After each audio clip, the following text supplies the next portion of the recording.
মানুষ সবসময় চায় যে তার জীবনে যেন কখনো কোনো সমস্যাই না আসে। সে চায় তার জীবন যেন শুধুমাত্র শান্তি এবং সুখের দ্বারা পূর্ণ থাকে। কিন্তু এই চাহিদা অনুচিত কিছু নয়। আমরা সবাই এটাই চাই যে জীবনে সুখ থাক, শান্তি থাক। কিন্তু এই কথা সবসময় মনে রাখবেন, যে সূর্য উদিত হন সংসারকে প্রকাশমান করেন, দুপুরবেলায় সংসারকে রৌদ্র প্রদান করেন, সন্ধেবেলায় তাকেও অস্ত যেতে হয়। এবার আমাদের জীবন চক্র কিছুটা এরকমই।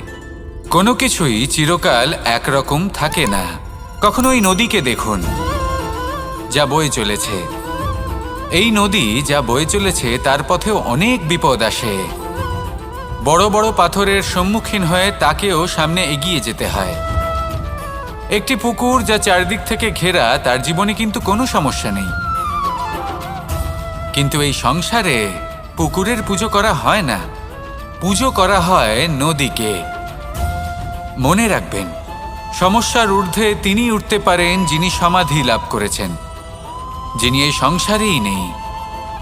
যিনি এই সংসারে আছেন এবং জীবিত আছেন, তার জীবনের সমস্যা হলো শ্বাসবায়ুর মতোই গুরুত্বপূর্ণ।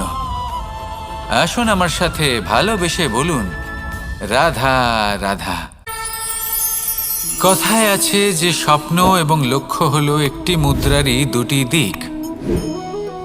যতক্ষণ না স্বপ্ন দেখছেন ততক্ষণ বুঝবেন কি করে আপনার লক্ষ্য কি। স্বপ্ন দেখে যদি নিজের লক্ষ্য বুঝতে পারেন, সেটা পেতে চান, তবেই সেটা লাভ করতে পারবেন। কিন্তু স্বপ্ন এবং লক্ষ্য এই দুইয়ের মধ্যে একটা ভারসাম্য রয়েছে, যেটা বজায় রাখা প্রয়োজনীয়। একে আমরা বলে থাকি পরিশ্রম। দেখুন, যদি আপনি স্বপ্ন দেখতে চান তাহলে পরিশ্রম ত্যাগ করে নিদ্রা লাভ প্রয়োজন। কিন্তু যদি আপনি লক্ষ্য লাভ করতে চান তাহলে আপনাকে নিদ্রা ত্যাগ করে পরিশ্রম করতে হবে। তাই আলস্য ত্যাগ করুন এবং সিদ্ধান্ত নিন যে আপনি কি চান। আপনার জীবনের এই তুলাদণ্ডে স্বপ্নের পাল্লা ভারী হওয়া প্রয়োজন নাকি লক্ষ্যের? আমার মতে এই দুইয়ের মধ্যে যদি ভারসাম্য বজায় রাখেন তবে পথ নিজে থেকেই সামনে আসবে। শুধু সেই পথে অগ্রসর হতে থাকুন এবং আমার সাথে ভালোবেসে বলুন, রাধা রাধা। আমরা সবাই জীবনে সুখ লাভ করতে চাই। শুধু জীবনে কেন, জীবনের পরেও আমরা সুখ লাভ করতে চাই। আমরা সকলে স্বর্গের কামনা করি। কিন্তু খুব সহজ একটা কথা, যদি আপনি স্বর্গ লাভ করতে চান তাহলে প্রথমে মৃত্যু লাভ করতে হবে। আপনি যদি প্রাণই না দেন তাহলে আপনি স্বর্গ লাভ কিভাবে করবেন, তাই না? শুধু এই ছোট্ট একটা বিষয় দ্বারা আমরা জীবনে অনেক কিছুই শিখতে পারি। যদি আপনার কোনো লক্ষ্য থাকে, কোনো মনোবাঞ্ছিত স্থান থাকে, কোনো বড় কাজ আপনি করতে চান, তাহলে সেই সবই হবে। কিন্তু শুধুমাত্র কামনা করলে হবে না, আপনাকে কর্ম করতে হবে। নিরন্তর প্রয়াস, পরিশ্রম, পথ খুঁজতে হবে, সামনে অগ্রসর হতে হবে। কখনো অসফল হলে তার কারণ খুঁজতে হবে, বিপদের সম্মুখীন হতে হবে, অন্তর থেকে নিজের শক্তি বাড়িয়ে তুলতে হবে। তবেই আপনি নিজের লক্ষ্য লাভ করতে পারবেন, মনোবাঞ্ছিত স্থান পাবেন। মহান নদী গঙ্গা একটি বিন্দু দ্বারা শুরু হয়, ধীরে ধীরে অগ্রসর হয়। কোনো পাথরে ধাক্কা খেলেও সে থামে না, বরং এগোতেই থাকে। তারপরেই সে মহান নদী গঙ্গা হয়ে উঠতে পারে। পরিশ্রম করুন, লক্ষ্য লাভ করুন, আর আমার সাথে ভালোবেসে বলুন, রাধা রাধা। এই সংসারে তিন ধরনের আবেগ অত্যন্ত গুরুত্বপূর্ণ, যা প্রত্যেক মানুষের জীবনে থাকে।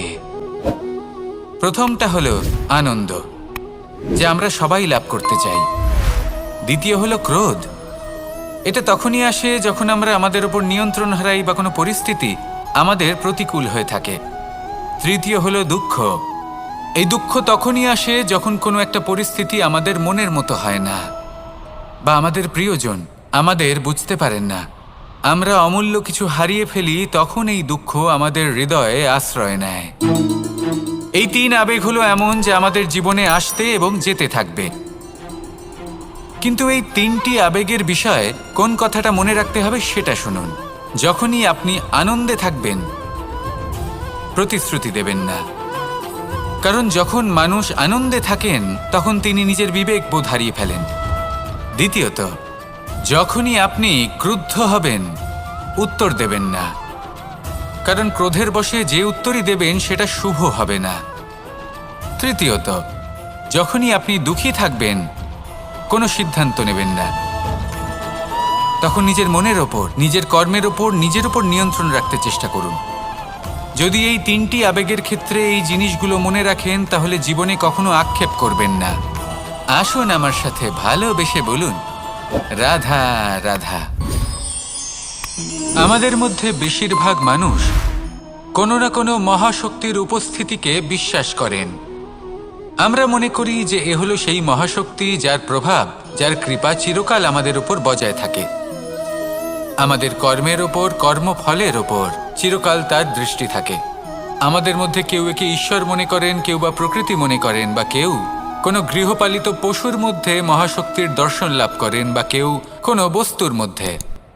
প্রত্যেকের নিজস্ব বিশ্বাস আছে, কিন্তু সেই শক্তির থেকে আশীর্বাদ লাভের জন্য বা কোনো ইচ্ছে পূরণের জন্য আমরা কখনো না কখনো মন্দিরে যাই। এই মন্দির শব্দের সূত্রপাত কিভাবে, আগে সেটা বুঝে নেওয়া যাক। মন্দির এই শব্দের আরম্ভ হল মনের দ্বারা, কিন্তু বেশিরভাগ মানুষ যখনই মন্দিরে যান কোনো ইচ্ছে পূরণের জন্য বা ইচ্ছে পূরণ হওয়ার পরে ধন্যবাদ দেওয়ার জন্য, তখন তিনি শুধুমাত্র শারীরিকভাবে সেখানে উপস্থিত থাকেন। তার মন তো সাংসারিক কাজের মধ্যেই ঘোরাফেরা করতে থাকে, তাই না? তাহলে বলুন, এর অর্থ কি? যদি আপনি মন্দিরে নিজের মনকেই না নিয়ে যান, তাহলে তার কি লাভ হবে? মন্দিরে গিয়ে নিজের মনকে ঈশ্বরের চরণে পূর্ণরূপে সমর্পণ করুন।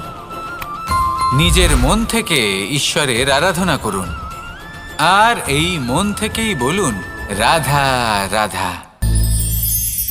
মানুষ শুধুমাত্র দুই ধরনের ব্যক্তির সামনেই নত হন। একজন হলেন তিনি যাকে তিনি সম্মান করেন, আর আরেকজন যাকে তিনি ভয় পান।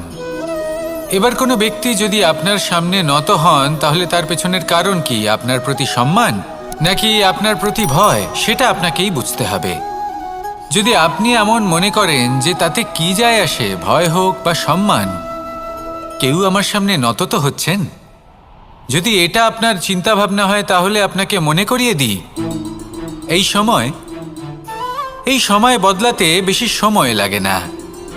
আজ যে ব্যক্তি আপনাকে দেখে ভয় পাচ্ছে, কাল এই ভয়ের সমাপ্তিও ঘটতে পারে। আবার এমনও হতে পারে যে তার কাছে অত্যাধিক শক্তি চলে এলো। অনেক কিছুই হতে পারে।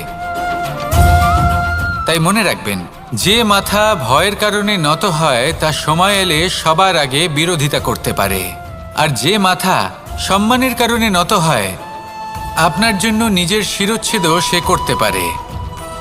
তাই সকলকে আপন করে নিন, কিন্তু ভয় প্রয়োগ করে নয়। কর্ম করুন এবং সম্মান অর্জন করুন। শুধু এটাই করুন, আর আমার সাথে ভালোবেসে বলুন, রাধা রাধা। সূচের শেষে একটি ছিদ্র থাকে, যার দ্বারা আমরা এই সুতো পরাতে পারি, আর তারপর সূচের সাহায্যে এই সুতো দিয়ে বস্ত্র সেলাই করা যায়। কিন্তু যদি সুতোটা সোজা করে ধরা না হয়, তাহলে সূচে কখনো এই সুতো পরানোই সম্ভব নয়। যদি এতে কোনো গিঁট পড়ে, তখন তা কখনোই এই ছিদ্র দ্বারা প্রবেশ করা সম্ভব নয়। ঠিক এইভাবেই যদি আপনি কারোর জীবনে প্রবেশ করতে চান, কারোর অন্তরে প্রবেশ করতে চান, তাহলে আপনাকেও সহজ থাকতে হবে। এতে কোনো গিঁট থাকলে চলবে না, অর্থাৎ মনে যাতে কোনো মালিন্য না থাকে, যেন কোনো কুচিন্তা না থাকে। যদি এসব থাকে, তাহলে আপনি কখনো কারোর জীবনে প্রবেশ করতে পারবেন না। আর যদি কোনোভাবে আপনি প্রবেশ করেও যান, তাহলে তার মনে ঘর করতে পারবেন না। নিজেকে এই সুতোর মতন করে তুলুন, সহজ। মনে যেন কোনো কুচিন্তা না থাকে, সবার প্রতি যেন সদ্ভাবনা থাকে, শুভ চিন্তা থাকে। এমনটা করতে থাকুন। এমন একটা দিন আসবে যেদিন এই সমস্ত সংসারের ব্যক্তির মনে আপনি বাস করবেন, আর তখন এই মন প্রসন্ন হয়ে বলবে, রাধা রাধা।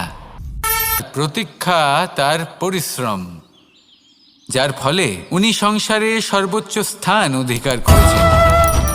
যদি আপনিও এই সংসারে সূর্যের মতোই মহান হয়ে উঠতে চান, সূর্যের মতো এই সংসারে সর্বোচ্চ স্থান অধিকার করতে চান, তাহলে আপনাকে সূর্যের মতোই তপস্যা করতে হবে, প্রতীক্ষা করতে হবে, ধৈর্য ধরতে হবে, পরিশ্রম করতে হবে।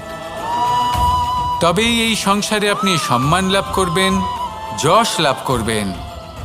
আসুন আমার সাথে ভালোবেসে বলুন, রাধা রাধা।